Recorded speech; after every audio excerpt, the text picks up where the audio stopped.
Hello and thanks for joining us. I'm Lynda Kinkade and this is CNN Newsroom.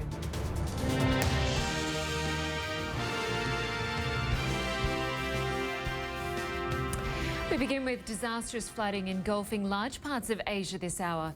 In Myanmar, at least 47 people have been killed, but the death toll is expected to rise.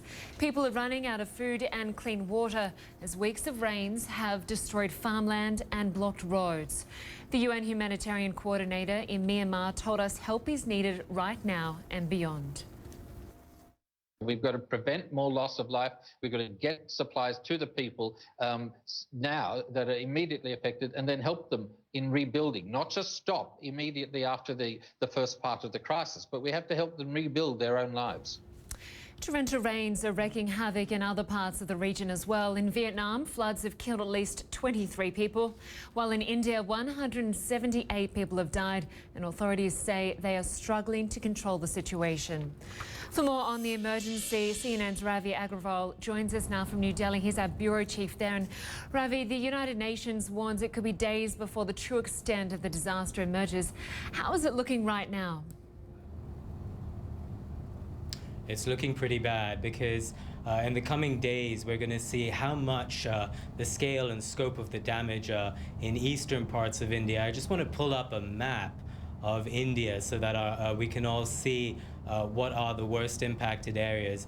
And on this map that we're about to show, you'll see the worst impacted areas are on the eastern side of India, in the states of West Bengal and Odisha. These were the states that were impacted by the cyclone on Friday. And what we're seeing now in the last few days and in the days ahead is that many of the deaths there have been from intense flooding, especially in the state of Bengal, where many of the dams have overflowed. Those deaths you see in Rajasthan and Gujarat, 38 and 71 respectively, those are not from the cyclone, those are from seasonal monsoon rains. Now, India has been very proactive in trying to help people in all of these areas. The army is involved, the National Disaster Relief Force is involved, but so far the death toll of 178 is expected to rise.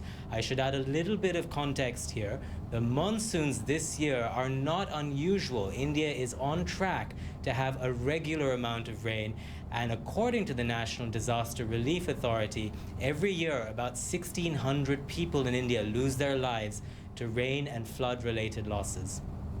And Ravi, once the worst of the rain is over, talk to us about what these communities face with phone lines down and electricity knocked out and in some cases sewers overflowing. Those are the more lasting impacts that we see in India and even in countries around this region. The problem really, from speaking to officials in India, is infrastructure, Lynda.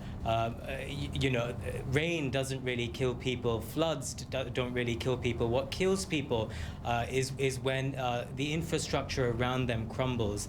And so many of the deaths that we've been looking at and hearing of, these are deaths from buildings that have been collapsing, bridges that have been collapsing, walls that have been collapsing, potholes, sewers that are toxic and people falling into them. Those are the deaths that we're seeing, and that isn't going to go away anytime soon. The infrastructure really is a longer term issue in India and indeed across South Asia. What we're hearing though is that the rainwaters will recede, so at least there will be some immediate assistance, immediate relief. The longer term issue remains the case here in India though. Okay, Ravi Agrawal in New Delhi, thank you very much for joining us. Let's turn now to our meteorologist, Ivan Cabrera. Ivan, are we expecting those rains to really end anytime soon? Well, the monsoon rains, of course, are going to continue here, but what happened was we had a tropical cyclone that stalled on top of them, so that just made things just worse here. So we had already had the rains. Let's talk about this low here. You can be able to see, I'll take you back all the way to last week, where we were tracking this area of low pressure across the Bay of Bengal, and watch what happens as I put this into motion. You're going to see Tuesday, Wednesday, Wednesday, Thursday, Friday, and it is just relentless amounts of rain coming out of the bay here and into, by the way, Myanmar, Bangladesh, and then parts of northeast India getting hit. On the western side of India, typical monsoon, not related to this area of low pressure. Now, this low has migrated towards the west, so now it's triggering some storms there, but at least the areas that have been hardest hit at this point here catching a bit of a break. Not to say that it's going to be completely dry. We are still in the monsoon. We're still expecting rains, but it's not going to be the incredible rains that we were measuring at some point, over a meter of water in just the last 7 days here. So that is the ongoing threat across India. We'll continue to monitor that.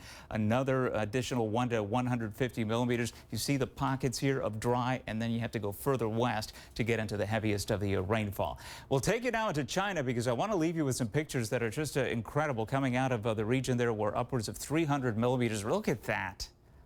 Unbelievable. An entire road there just giving way from incredible rains that came in just a very short amount of time, upwards of 300 millimeters of water.